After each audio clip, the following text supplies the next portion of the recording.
ஒருவன் தன் வேலையில் இடமாற்றம் காரணமாக இருந்த வீட்டை காலி செய்து கொண்டு வேறு ஊருக்கு போக வேண்டிய நிலை ஏற்பட்டது. அந்த ஊருக்கு போக வேண்டுமானால் வழியில் உள்ள ஒரு பெரிய ஆற்றை கடந்து செல்ல வேண்டு. ஆறு நிறைய தண்ணீர் ஓடிக்கொண்டிருந்தது. ஆற்றை கடப்பதற்கு ஒரு படகை வாடகைக்கு பேசி ஏற்பாடு செய்து கொண்டான். வீட்டிலிருந்த பொருட்களை எல்லாம் படகில் ஏற்றினான். மனைவி மற்றும் இரு குழந்தைகளுடன் படகில் ஏறி அமர்ந்து கொண்டான். ஆற்றில் சிறிது தூரம் சென்றவுடன் படகு ஆடத் தொடங்கியது.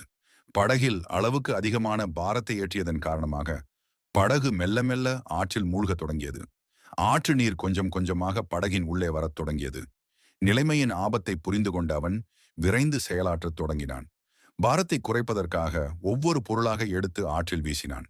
இவ்வாறு கட்டில், பீரோ, கிரைண்டர், மிக்சி, குளிர்சாதனம் பெட்டி என்று ஒவ்வொன்றாக ஆற்றிலே தள்ளிவிட்டான். ஓரளவு பாரம் குறைந்தவுடன் படகு மெல்ல மெல்ல மேலே எழும்பி வந்தது. படகில் நீர் நுழைவதும் நின்றுவிட்டது. படகு பாதுகாப்பாக மறுகரையை வந்து அடைந்தது. கவலைப்படாதே, இந்த பொருட்கள் எல்லாம் நம்மை விட்டு போகாமல் இருந்தால் நம்முடைய உயிர் நம்மை விட்டு போயிருக்கும்.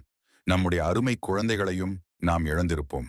நம்மை விட்டு போன இப்பொருட்களை எல்லாம் நாம் திரும்ப பெற முடியும். ஆகையால் நீ கவலைப்படாதே என்று ஆறுதல் கூறினான். அவன் மனைவி கண்களில் ஆனந்த கண்ணீரோடு அதை ஆமோதித்தாள்.